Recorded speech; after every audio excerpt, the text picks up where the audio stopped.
우리는 시편 말씀으로 이 새벽 기도에 하나님의 은혜를 누리고 있습니다. 이 성경은 한 권으로 책으로 한 권으로 되어 있지만 다양한 66권의 각 권으로 또 되어 있는 것이 성경책이죠. 그런데 이제 그것들이 다양한 문학 장르로 되어 있다는 것이 우리에게 도전을 주는 부분이 있습니다. 저희가 이 시편 말씀 전까지만 했던 민수기만 해도 역사서기 때문에 그곳에 하나님께서 어떤 일을 행하셨는지, 또 하나님께서 백성들에게 나타나서 어떤 일을 행하셨는지를 저희가 그 말씀을 통해서 알 수가 있었죠. 또 선지서를 생각해 보시면 예언서라고도 하죠. 이사야나 호세아 같은 예언서를 보면 하나님께서 선지자의 입을 통해서 직접 말씀하십니다. 나 여호와가 이르노라 라고 말씀하시면서 하나님의 말씀이 그대로 나오게 되는 것이 있습니다. 하나님의 감정이 선지서에 보면 좀 많이 담겨져 있습니다. 근데 시편은 어떤가요? 시가서입니다. 그래서 여기서 하나님께서 직접 말씀하신 부분은 거의 나오지 않고 하나님을 찬양하는 이 시편의 저자가 스스로 하나님께 나아가서 고백하는 그 기도와 찬양을 하나님께서 성경으로 삼아 주셨습니다. 그러니까 하나님께 토하는, 하나님께 하는 기도와 그 마음을 하나님께서 그것을 성경으로, 하나님 말씀으로 이 성경책에 담겨주신 것이죠. 그것은 지금 우리의 지점과 동일합니다. 저와 여러분이 지금 기도의 자리에 나와 있죠. 고백의 자리에 나와 있습니다. 그런데 하나님께서는 이 시편 말씀을 통해서 저와 여러분의 우리의 기도를 새롭게 하여 주시고 새롭게 능력을 부어주시기를 원하십니다. 하나님께서 주신 말씀으로 기도자인 여러분을 하나님께서 위로하기 원하시고 더욱더 성숙하고 깊은 기도로 하나님께서 초대하시는 것이죠. 오늘 이 시간에 말씀이 살아 역사하여서 저와 여러분의 기도가 새롭게 되는 은혜가 있길 주님의 이름으로 축원합니다. 첫 번째로 오늘 시편 말씀을 보시면 시편 말씀에는 절망적인 상황에서도 절망적인 상황에 처한 성도를 하나님께서 말씀으로 위로해 주시는 것을 찾을 수 있습니다. 시편 저자가 자기 자신을 어떠한 존재로 오늘 말씀에 보면은 고백하는지가 중요합니다. 13절 말씀, 아까 읽으셨던 말씀인데 앞부분만 제가 읽어보도록 하겠습니다. 우리는 주의 백성이요 주의 목장의 양이니. 여기서 저자는 자기가 속한 그 공동체를 우리는 하나님의 백성이다 라고 고백하고 있고 하나님의 인도하심을 받고 있는 양들이다 라고 말하고 있습니다. 그래서 그들은 하나님께 속한 자들이고 하나님을 목자로 삼을 때 어떤 울타리 안에 속한 하나님의 보호하심과 하나님의 돌보심을 누리고 있는 양들이다 라고 말하고 있는 것이죠. 그런데 그들에게 어떠한 일이 일어나는지 한번 보겠습니다. 어떤 일이 일어났을까요? 1절 말씀입니다. 1절 말씀을 제가 읽겠습니다. 하나님이여 이방 나라들이 주의 기업의 땅에 들어와서 주의 성전을 더럽히고 예루살렘이 돌 무더기가 되게 하였나이다.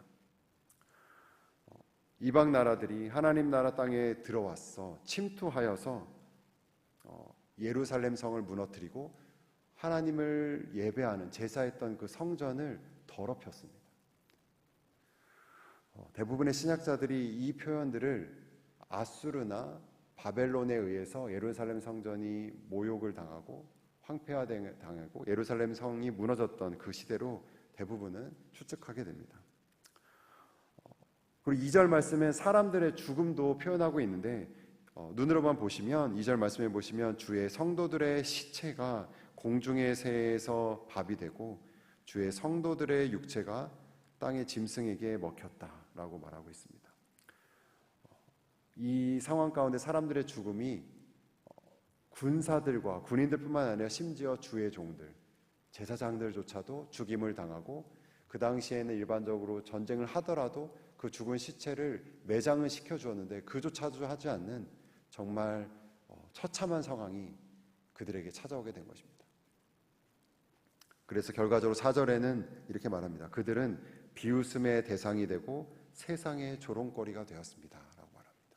이러한 일이 곧 찾아오는 위기가 아닙니다. 이미 예루살렘 성은 무너졌고 그들의 하나님을 제사드렸던 그 성전은 황폐화되는 상황이, 그리고 그들을 옆에 있었던 제사를 섬겼던 제사장들도, 주의 종들도 다 죽임을 당하는 그런 비참하고 처참한 상황이 그들에게 일어난 것입니다. 여기서 중요한 것은 이스라엘은 하나님께서 세우시고 하나님께서 말씀을 맡기시고 하나님께서 친히 통치하셨던 하나님의 나라라는 것입니다. 그럼에도 불구하고 그들이 처참히 무너졌고, 이스라엘 백성이 하나님의 백성임에도 불구하고 그들은 고통을 당하고 지금 조롱을 겪고 있다는 사실입니다.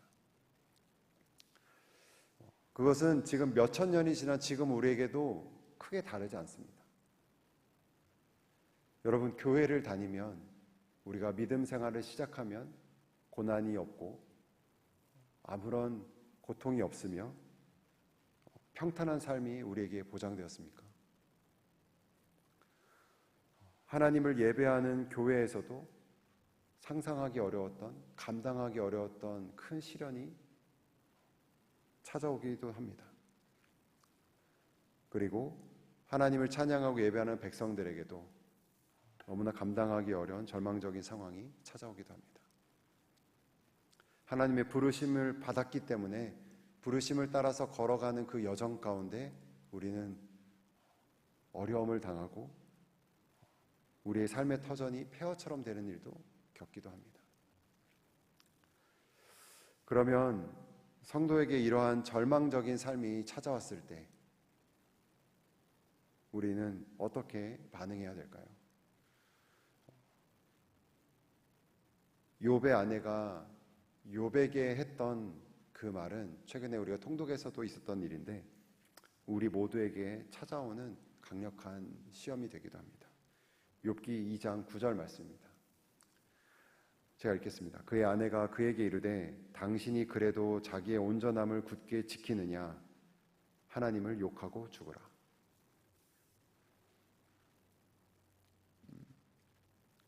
욥의 아내는 하나님을 끝까지 신뢰하려고 하고 하나님께 속하고 하나님 앞에 온전하려고 했던 그 욥에게 찾아온 고난을 옆에서 보고 차라리 하나님을 욕하고 죽어라 라고 저주합니다. 이처럼 극단적이진 않을지라도 우리가 믿음이 있음에도 불구하고 하나님께 속한 백성임에도 불구하고 찾아오는 절망적인 상황 앞에서 우리는 하나님을 떠나거나 떠나지는 않더라도 소원해지기 쉽습니다. 말로 표현하지 않지만 어떻게 이럴 수 있을까라고 생각하고 행동하게 되는 것이죠.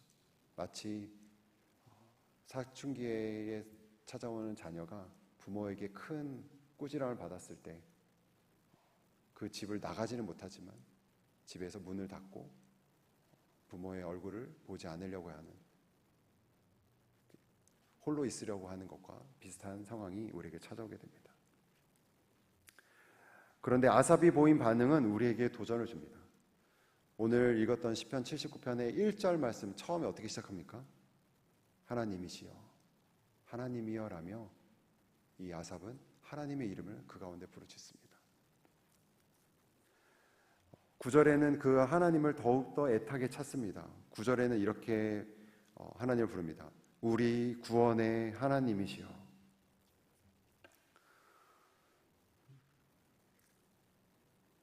아삽의 표현은 구원을 기다리고 있는 것 같습니다.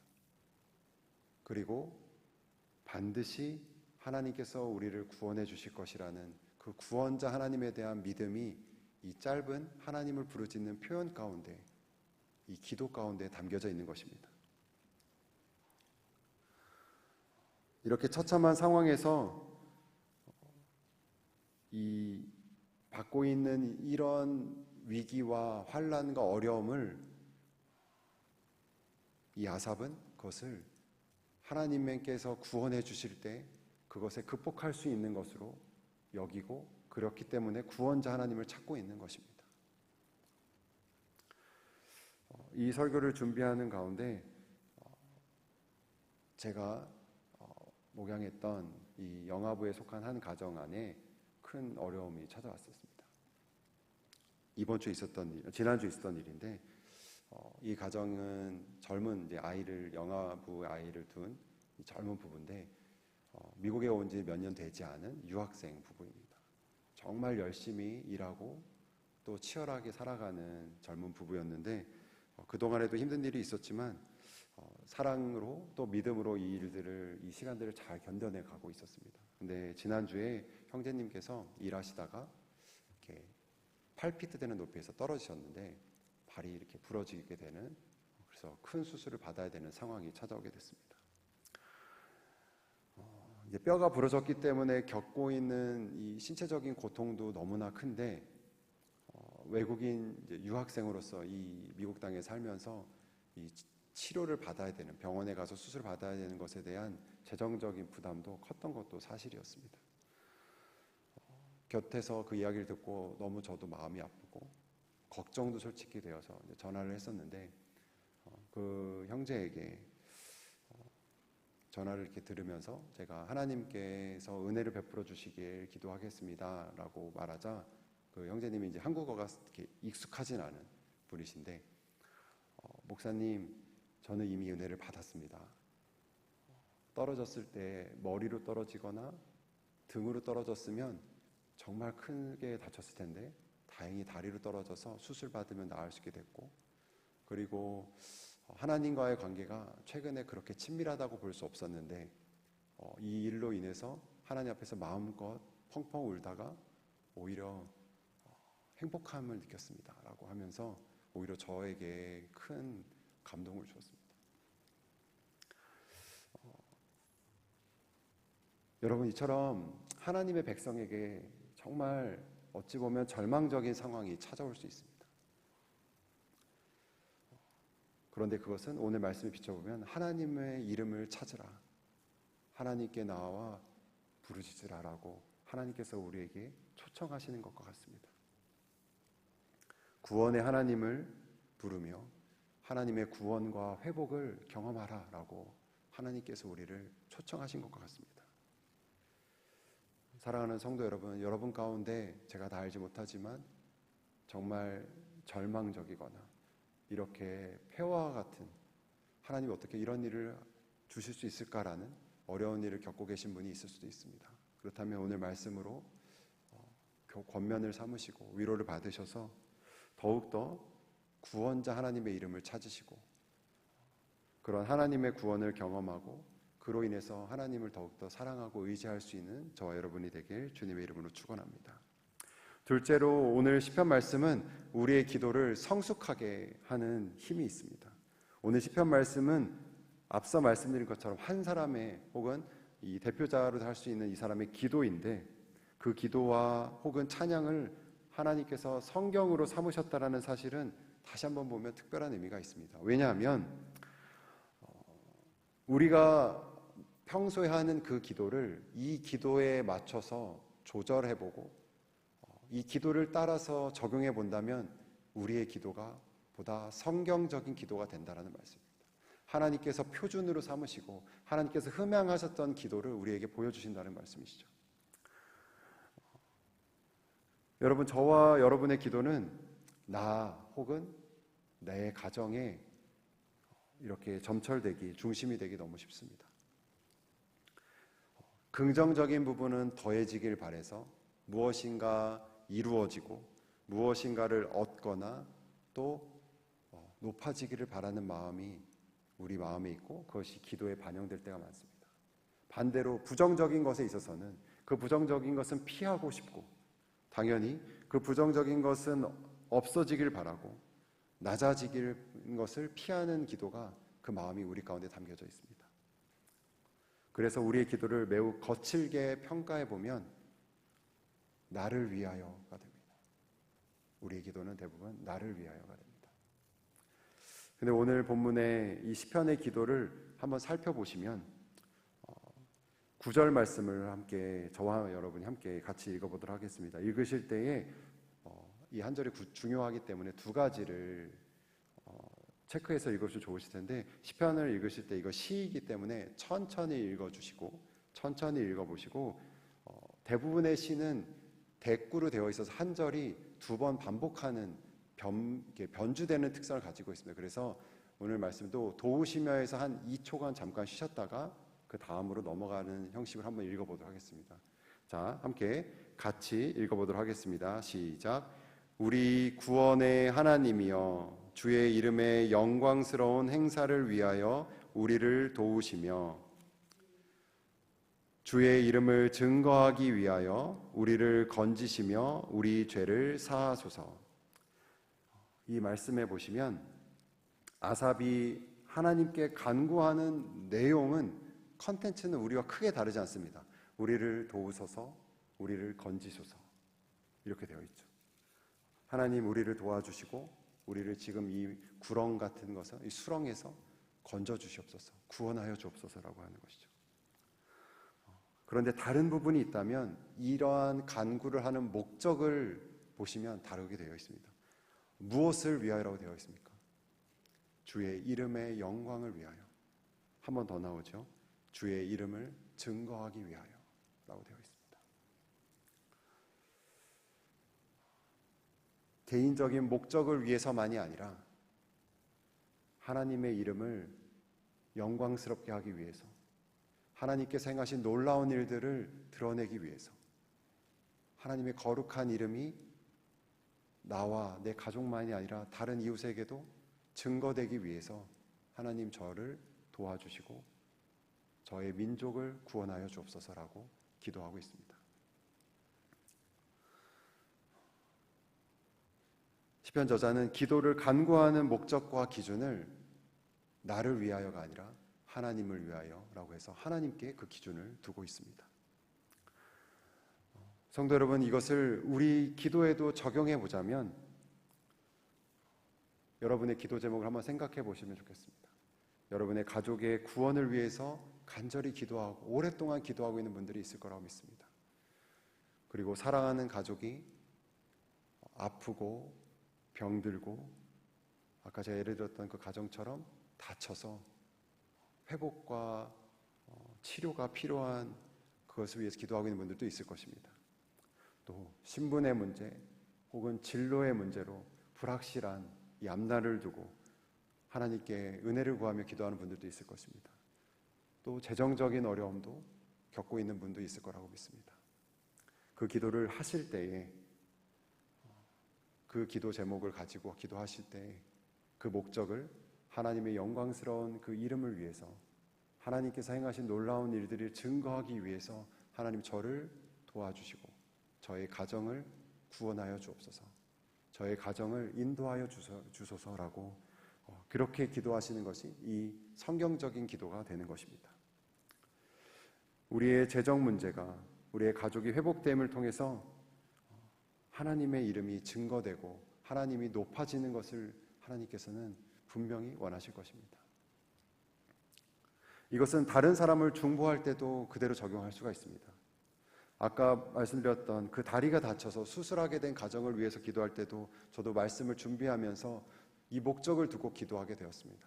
그 형제의 수술이 잘 되는 것에 있어서, 그 가정이 이렇게 어려움을 처했을 때 도움을 받는 것에 있어서 하나님의 놀라운 일을 증거하는 가정이 될 수 있도록, 하나님께 그 하나님의 이름을 증거하고 전할 수 있는 일에 쓰임받을 수 있도록 하나님 그 가정을 도와주시고 건져 주시옵소서라고 기도하게 되는 것이죠.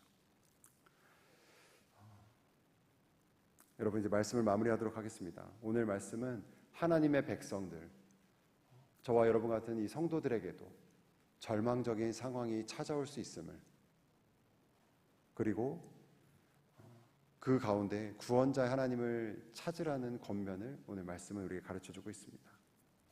그리고 그 간구함에 있어서 그 같은 기도를 기도할 때에 그 목적을 하나님의 이름을 높이고 하나님의 이름을 증거하기 위해서 그것을 목적에 두고 기도하라고 우리를 권면하고 있습니다. 저와 여러분의 기도가 오늘 말씀을 통해서 보다 성경적으로 되고 또 하나님의 놀라운 응답을 받는 그런 기도가 되길, 기도의 시간이 되길 주님의 이름으로 축원합니다. 함께 기도하시겠습니다.